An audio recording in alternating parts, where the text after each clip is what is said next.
Hello everyone, চলে এসেছি আরও একটা নতুন মুভি এক্সপ্লেনিং ভিডিও নিয়ে।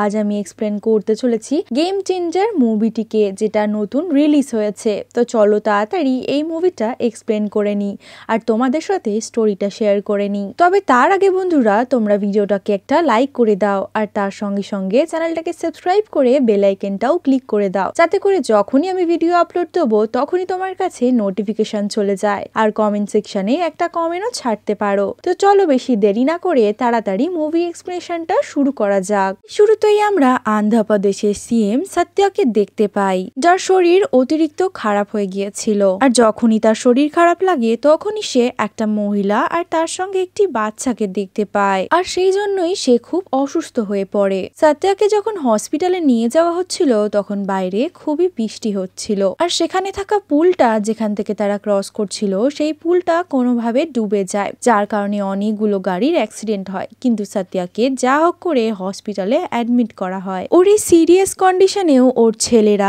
পলিটিক্সের ব্যাপারে ভাবনা চিন্তা করছিল।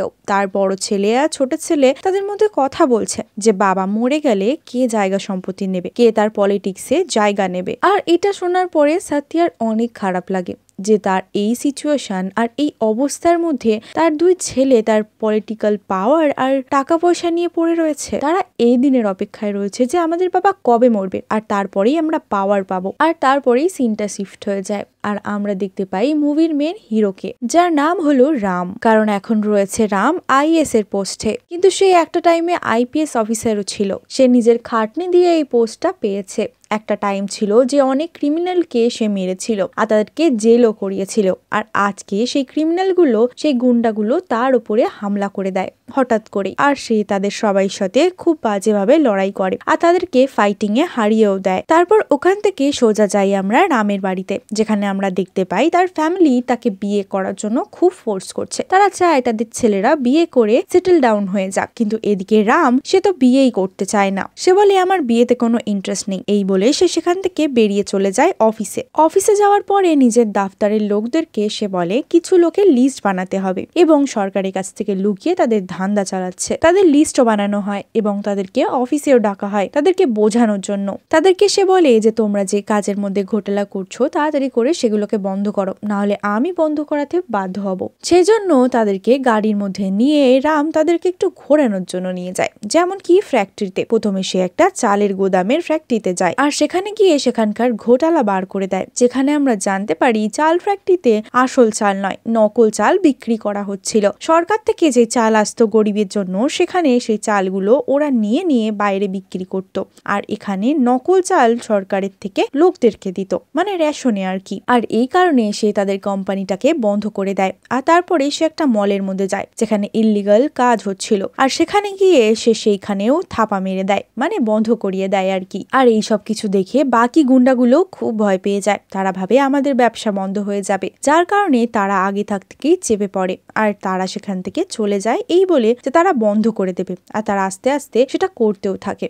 আর তারপর সিন চেঞ্জ হয়, আমরা দেখতে পাই সিএম হসপিটাল থেকে বেরিয়ে এসেছিল আর তার মনের মধ্যেও এই কথাটা চলে এসেছিল যে তার ছেলেপুলেরা তাকে আর দেখবে না, আর সে তার জীবনে অনেক খারাপ কাজ করেছে, যার কারণে তাকে শেষ জীবনে অনেক কষ্ট পেতে হবে। সেই জন্য সে একটা ভালো চিন্তা ভাবনা নেয়। সে ভাবে যে সে এখন থেকে আর কোনো বাজে কাজ করবে না, কোনো কারাপশনের কাজ করবে না। সে তার অ্যাসিস্ট্যান্টকে বলে যে পার্টি অফিসের মিটিং ডাকতে, আর পার্টি অফিসের সব লোকেদের সাথে সে মিটিং করে সবাইকে জানিয়ে দেয় যে সবাই আজ থেকে কারাপশনের কাজ বন্ধ করে দেবে, এখন সবাই ভালো পথে চলবে, আর এখন কারাপশন টোটালি বন্ধ করতে হবে এই পার্টির লোকেদেরকে। আর তাদের মধ্যে তার ছেলেও রয়েছে সেই পার্টিতে, আর সেই ছেলেটি একদমই এই কথাটা শুনতে চায় না। আর তার সাথে সাথে সিএম এটাও বলে যদি তোমাদেরকে ধরা যায় তাহলে কিন্তু তোমাদেরকে পার্টি থেকে বারও করে দেওয়া হবে। কিন্তু সিএম এটাই জানতো না যে তার দুটো ছেলের মধ্যে দুটোই সব থেকে বেশি শয়তান আর কারাপশনে যুক্ত রয়েছে। তার মধ্যে তার ছোট ছেলে মবি কনস্ট্রাকশনের কাজ এবং সিমেন্ট বালি বা এইসব ধরনের ধান্দা, যেগুলোতে 2 নম্বরই সব থেকে বেশি করা যেতে পারে, সেই সব জিনিসের মধ্যেই তার ধান্দা ছিল। আর তাই জন্য সিএম তাকে ওয়ার্নিং দেয় যে এই সব কিছু আর আটকে দাও। তখন সে বলে হ্যাঁ বাবা আমি আটকে দেবো, কিন্তু সেই কাজ একদমই বন্ধ করে না, কারণ এই কাজটা মেনলি রাত্রেবেলাই হতো। যখন মালের গাড়ি আসতো সে সেগুলো রাত্রেই ডিল করতো, যার কারণে তার বাবার কানে এতটা যেত না, আর সে সবকিছু লুকিয়ে করতো। আর তারপরে আমরা রামকে দেখতে পাই যে কিনা নিজের বোনের ওয়েডিং অ্যানিভার্সারিতে যায়, যেখানে সব বন্ধুদের গেট টুগেদারও ছিল, যেখানে সে বসেছিল। সেখানের মধ্যে থেকে একটি ছেলে তাকে জিজ্ঞাসা করে যে তুই কবে বিয়ে করবি, আর তার সব বন্ধুরাও তাকে এই কথাটা চেপে ধরে। তখন সে জানায় সে আর বিয়ে করতে চায় না, তার বিয়ে করার মধ্যে কোনো ইন্টারেস্ট নেই। তারপরে একটি বন্ধু তাকে বলে যে তোর ওই গার্লফ্রেন্ডটার কি হলো যার সাথে তুই প্রেম করতিস তোর কলেজ দিনে। তখন রাম নিজের পাস্টের কিছু স্টোরি বলে, আর আমরা জানতে পারি পাস্টে যখন রাম কলেজে ছিল তখন তার অ্যাঙ্গার ইস্যু অনেক বেশি ছিল, যার কারণে সে সবার সাথে মারপিট করতো, গুন্ডাগিরি করতো, এরকম ধরনের তার ক্যারেক্টারটা ছিল। একদিন সে জানতে পারে তার কলেজের একটি বোনের গায়ে কেউ হাত দিয়েছে, মানে কোনো প্রফেসর, আর তার সাথে নোংরা ব্যবহার করেছে, যার কারণে সে কোনো কিছু না জেনেই সেই প্রফেসরের কাছে চলে যায় আর তাকে দেখেই মারতে শুরু করে দেয়। যদিও বা সে যে লোকটিকে মারছিল সেটা সেই প্রফেসর ছিল না, কিন্তু তার কাছে জানার সময়টুকুনিও ছিল না, সে ধরেই তাকে মারতে শুরু করে দেয়। আর সেখানে আমরা দেখতে পারি সেই প্রফেসরটির মেয়ে চলে আসে আর তাকে আটকায়। তখন সে জানতে পারে যে এটা সেই প্রফেসরটি নয় যাকে সে মারতে এসেছিল। এটা জানার পরে যখন রাম ক্ষমা চাইতে যাবে তখন সেই মেয়েটি, আর এটা জানার পরে রাম যখন ক্ষমা চাইতেই যাবে তখনই সেই প্রফেসরের মেয়েটি তাকে পুলিশে দেয়। এখানে সেই প্রফেসরের মেয়েটির ক্যারেক্টার করছে কিয়ারা আদভানি, যার নাম হলো দীপিকা। আর রাত্রেবেলা রাম যখন জেলের মধ্যে ছিল তখন অফিসারটি দীপিকাকে সবকিছু বলে যে কিভাবে কি হয়েছিল আর কেন রাম সেই প্রফেসরটাকে মারতে এসেছিল। আর এটা শোনার পরে দীপিকা বুঝতে পারে যে রাম খারাপ লোক নয়, সে ভালো কিছুই করতে এসেছিল, তবে তার অ্যাঙ্গার ইস্যুটা অনেক বেশি খারাপ, তাই জন্য সে কেসটা তুলে নেয় আর রামকে যার জন্য পুলিশরা ছেড়ে দেয়। আর রামের কিয়ারা আদভানি মানে দীপিকাকে দেখে খুবই ভালো লেগে গিয়েছিল, সে তাকে এক ঝলকেই ভালোবেসে ফেলে। কিন্তু দীপিকার রামকে একদমই পছন্দ ছিল না, কারণ রামের মধ্যে অনেক অ্যাঙ্গার ইস্যু ছিল, সে রেগে যেত, মারপিট করতো, গুন্ডাগিরি করতো, আর তার এইসব জিনিস একদম ভালো লাগতো না। আস্তে আস্তে তারা কাছে আসে আর তাদের মধ্যে ভালোবাসাও হয়ে যায়। কিন্তু দীপিকা তাকে কিছু শর্ত দিয়ে দেয় যে তুমি কারোর উপরে হাত তুলবে না,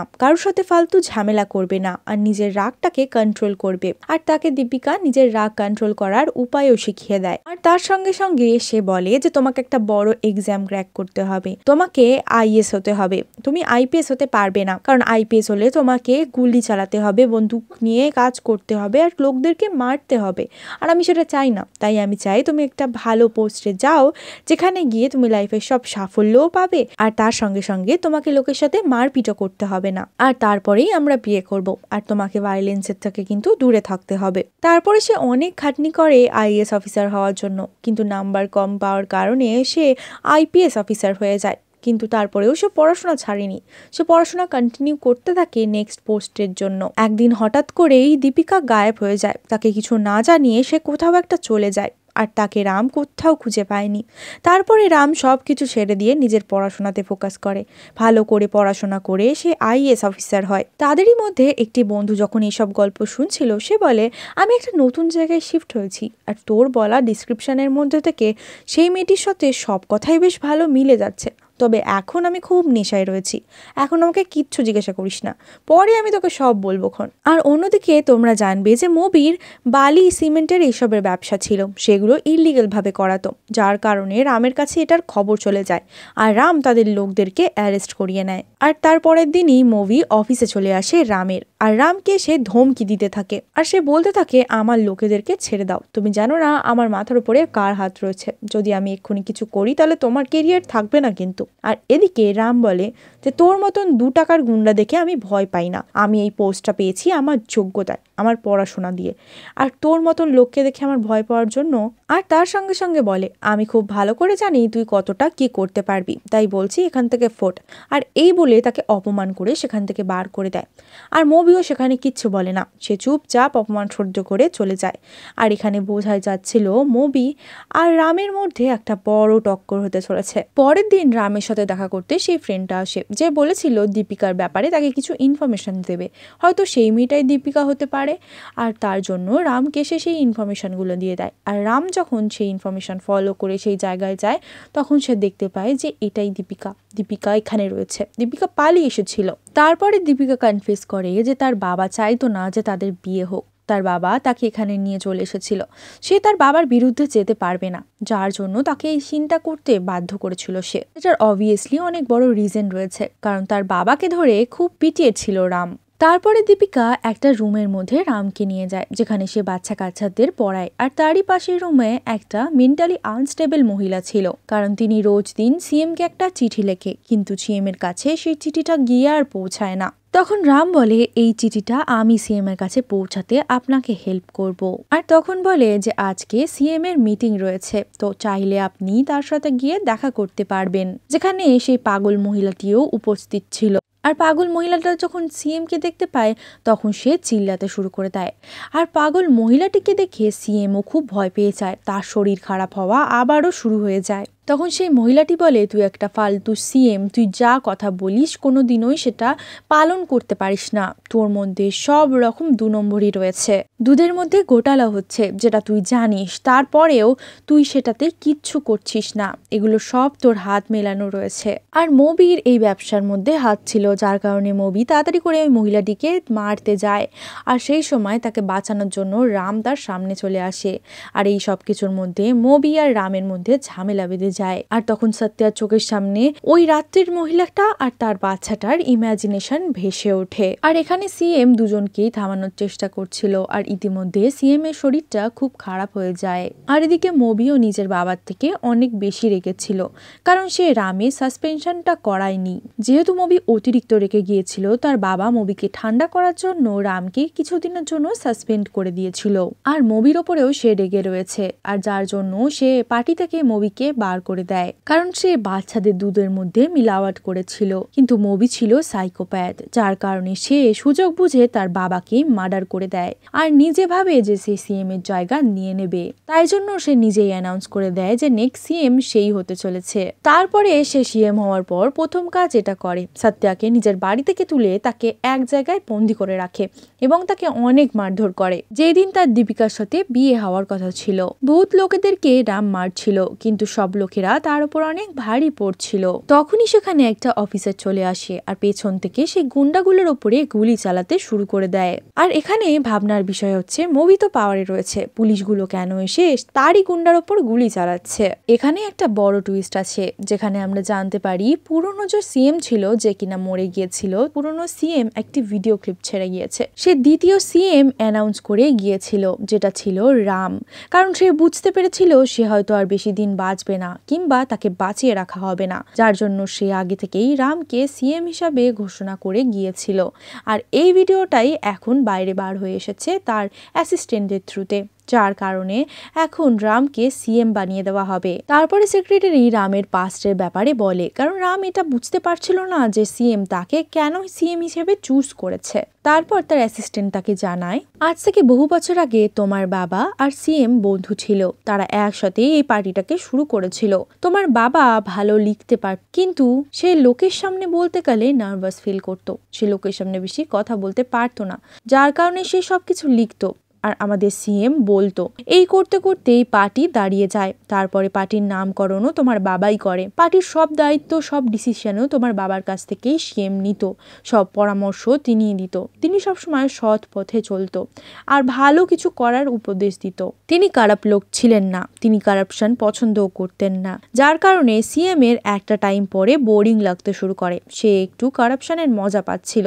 আর সে কারাপশন করতে করতে এমন একটা পর্যায়ে চলে আসে যে তার এগুলো ভালো লাগতে শুরু করে।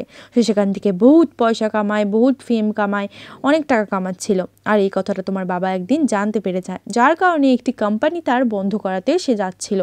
এটা শোনার পরেই সিএম তোমার বাবাকে মারানোর প্ল্যান করে। সেই দিন রাতেই তোমার বাবাকে হত্যা করা হয় এবং তার সাথে সাথে তোমাকে এবং তোমার মাকেও হত্যা করার চেষ্টা করা হয়, কিন্তু তোমার মা তোমাকে নিয়ে যা হোক করে সেখান থেকে পালিয়ে চলে যায়। রামের এই ব্যাপারে কোনো নলেজ ছিল না, সে জানতো যে তার বাবা মা নেই, তাকে অ্যাডাপ্ট করা হচ্ছে, সে সেইটুখানি জানতো। সে যেই ফ্যামিলিতে থাকতো এতদিন, সেটা তার অ্যাডপ্টেড ফ্যামিলি ছিল। আর এখানে একটি পাগল মহিলাকে দেখানো হয়েছিল, যে রোজ সিএমকে চিঠি লিখত, সেটাই হচ্ছে রামের আসল মা। সে শকটে পাগল হয়ে গিয়েছিল।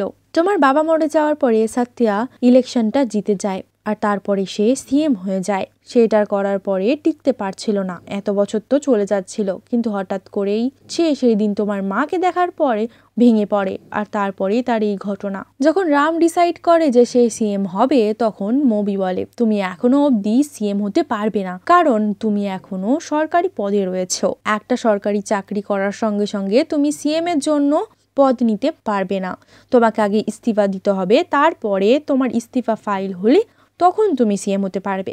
তুমি যখন ইস্তিফা দেবে তখন আমি তোমার ইস্তিফাটাকে অ্যাপ্রুভ করব না। তখন রাম বলে আমি সিএম হতে চাই না, তুমি সিএম হও। রাম বলে আমার সিএম হওয়াতে কোনো লোভ নেই, তুমি সিএম হয়ে যাও, আমার কোনো অসুবিধা নেই। তারপরে মুভি রামের জন্য একটা ট্রান্সফরমেশন লেটার লেখে, আর মুভি এখানে সিএম এর পদটা নেওয়ার জন্য ডিসাইড করে নেয় সেই নেক্সট সিএম হবে। কিন্তু তারই মধ্যে কয়েক ঘন্টার মধ্যে রাম ইলেকশনের জন্য অ্যাপিল করে দেয়, মানে 2 মাসের মধ্যে এখন ইলেকশন হতে চলেছে। এখন যদি মুভি সিএমও হয়ে যায় তার কোনো কিছু পাওয়ার থাকবে না, কারণ সিএম এর পাওয়ার এখন অবধি তার হাতে আসবেই না, কারণ ইলেকশন আসতে চলেছে। ইলেকশন না হওয়া পর্যন্ত সে সিএম হতে পারবে না। এখন জানতা চুজ করবে যে কে সিএম হবে, আর এটা রাম খুব ভালো করে জানতো যে তাকেও সেই পদের মধ্যে একটা মেম্বার হিসাবে ধরা হবে, কারণ তার নাম পুরনো সিএম নিয়েছে। আর সে যেহেতু পড়াশোনা করে এসেছে, তার মাথার মধ্যে অনেক বুদ্ধি ছিল আর তার কাছে বিদ্যা ছিল, যার জন্যই সে স্মার্টলি এই গেমটা খেলে দিয়েছিল।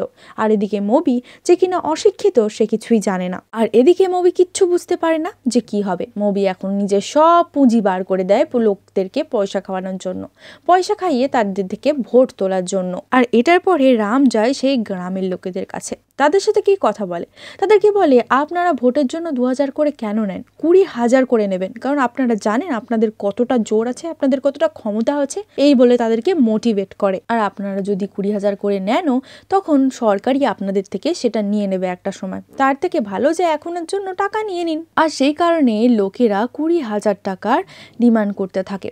আর 20,000 টাকা লোকদেরকে মুভিকে দিতেই হয়, কারণ তার দরকার ছিল ভোটের। এদিকে মুভি যখন পয়সা খাওয়াচ্ছিল, রাম কিন্তু সবই জানতো, কিন্তু সে এদিকে কিন্তু কোনো আটকানোর চেষ্টা করেনি, কারণ রাম চাইতো গরিবের কাছে পয়সা যাক। আর গরিব লোকেদের কাছে পয়সা যাচ্ছিল, যেটা মুভি সবাইকে দিচ্ছিল। আর মুভির কাছে একটা রুলস ছিল, কারণ পলিটিশিয়ান ভোটের সময় শুধু 40 লাখ টাকাই খরচা করতে পারবে, আর এর থেকে বেশি করা যাবে না।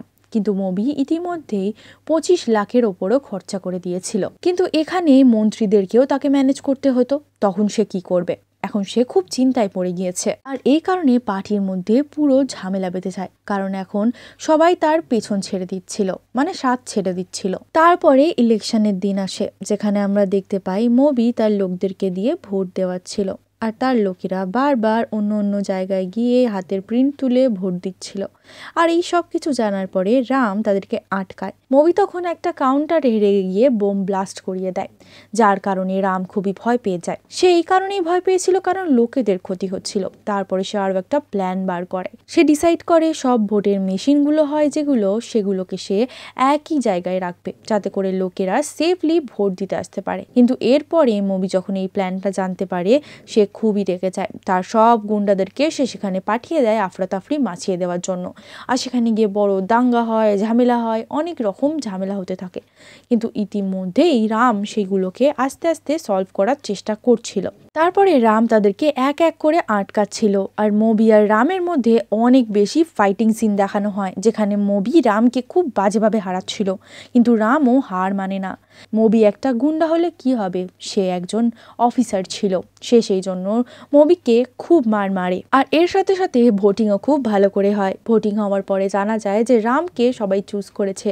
আর এর সঙ্গে সঙ্গে মুভির অনেক বেজ্জাতিও হয়। আর এই সব কিছুর সাথে রাম বসে সিএম এর পদে। তারপর সে নিজেকে অনেক গর্বিত ফিল করছিল। আর এর সাথে সাথেই এই মুভিটা এখানেই শেষ হয়ে যায়। সত্যি কথা বলতে বন্ধুরা, আমার মুভিটা অ্যাজ সাচ অতটা ভালো লাগেনি, যদিও বা মুভির মধ্যে অ্যাক্টিং স্কিল খুব ভালো রয়েছে, আর ফাইটিং স্কিলও অনেক ভালো রয়েছে। ফাইটিং সিনগুলো দেখলে তোমাদের মজা লাগবে। মুভিটা ওভারঅল ওকে ওকে আছে, ওয়ান টাইম দেখার জন্য একদম ঠিক আছে। তবে তোমাদের ইচ্ছা, তোমরা হলে গিয়ে দেখবে নাকি এটা আসার ওয়েট করবে। তো যাই হোক, ভিডিওটা যদি তোমার ভালো লেগে থাকে, ইনফরমেটিভ লেগে থাকে, তাহলে ভিডিওটাকে একটা লাইক করে চ্যানেলটাকে সাবস্ক্রাইব করে বেল আইকনটা ক্লিক করে নিও। আর এরকমই ধরনের নতুন নতুন মুভি এক্সপ্লেনেশন দেখার জন্য আমার চ্যানেলটাকে কিন্তু সাবস্ক্রাইব করতেই হবে।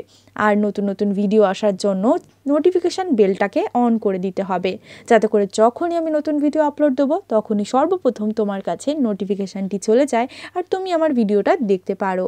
দেখা করছি আরও একটি নতুন মুভি এক্সপ্লেনিং ভিডিওর সাথে কালকে। ততক্ষণের জন্য ভালো থেকো, সুস্থ থেকো।